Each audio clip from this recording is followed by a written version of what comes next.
Hello, Smafu here, and what you see before you is Racing Studios Formula Hybrid 2020, and what I thought would be quite fun is to see if a race idea for Formula 1 that's been floated about a few times would actually work. Would it be a good place to go racing?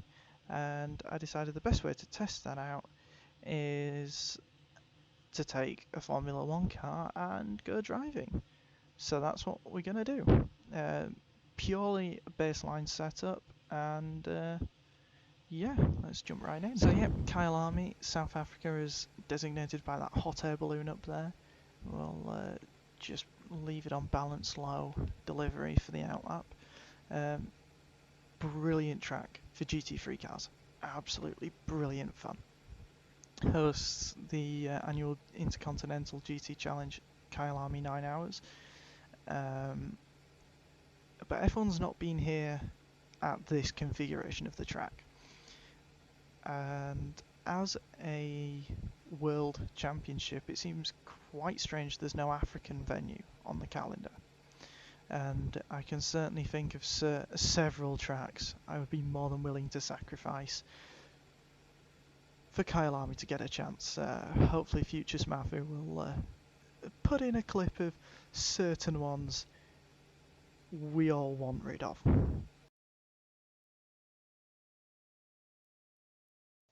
So here we are in the pit lane at Kyalami in this Jaguar liveried Formula Hybrid 2020. It's just got the baseline set up on, as I said, and we're ready to get going. So stick it into first gear, pull up the clutch, and away we go. It's just a lovely track from the laps I've put in. It's just brilliant. We'll take it carefully on the outlap. Low tyre temperatures and such, so no risks, but you can already get a feel for just how fun this track is to drive. And as we come through sunset for the first time, I'll nip off and get back when we're ready to start a proper flying lap of the circuit. So coming out of the final corner, you can really just drop the throttle, open the DRS and run down to turn 1. Kind of just swing by that corner that's not a corner at about the 100 metre board where that green porta potty is, slam on the brakes down to second, kiss the apex, then come across the middle of the track and then straight line the braking zone as much as you can for that last corner before turning left up the hill towards sunset. Get a good exit, and sunset is flat on the mediums on a decent amount of fuel. And the baseline setup, provided you're not running too much hybrid, it is flat. Then this one of the best corners on the track, almost flat but lift off at the apex of the first part to set yourself up for the second.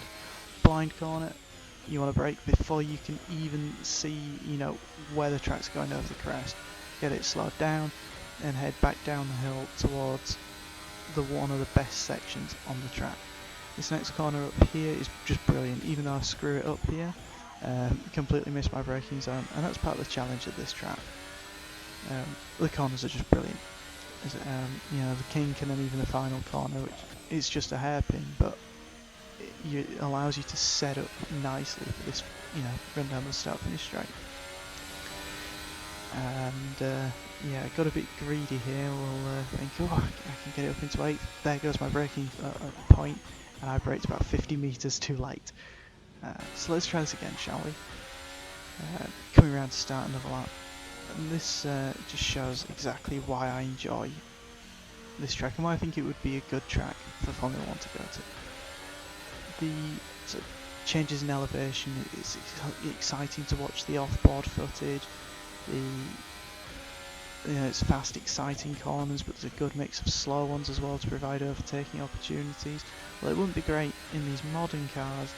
The next generation that are coming in for 2022 should be brilliant to watch go around here. It's meant to be a world championship, so why not give Africa a race? The Moroccan Formula E circuit won't fit, so go here. It's got history. It's not one of these.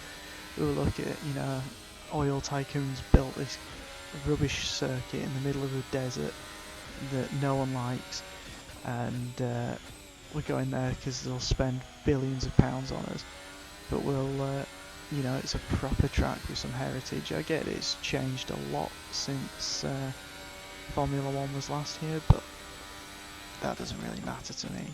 Well, I'd happily go back here. The GT racing is always pretty good. And as we're just about to finish this lap, the last one before I do a proper qualifying run. Lower fuel, fast, grippy tyres, and full hybrid deployment. So we're back in the pit lane. I've just put the soft tyres on, used the in-game fuel calculator thing to work out just about 4 laps worth of fuel to give me 2 cracks at it if I need, and the soft tyres. And yeah, we've just put it down into the charging mode for the hybrid, just to make sure we've got a full battery to go ham on the push lap. Taking care of the tyres, don't want to lock them up on your out lap, or you know, spin and overheat them, or even go through you know, sunset or whatever with far too much speed and just take the life out of the tyres. So it could have been gentler, but who cares, I'm not paying for these tyres. But yeah, there's not really much more to say about the track. I think I've covered all my points. It's just a fun experience. You can just sit here and lap and lap and lap to your heart's desire, really. It's a very, very good circuit. So we yeah, come back to probably my favourite corner, and one that would, you know, give you a good opportunity to launch it up the inside, but then also provide an opportunity to cut back. And I just stick it up into hot lap, and away we go on the qualifying lap. So I'll shut up and let you enjoy.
So I hope you enjoyed this little showcase.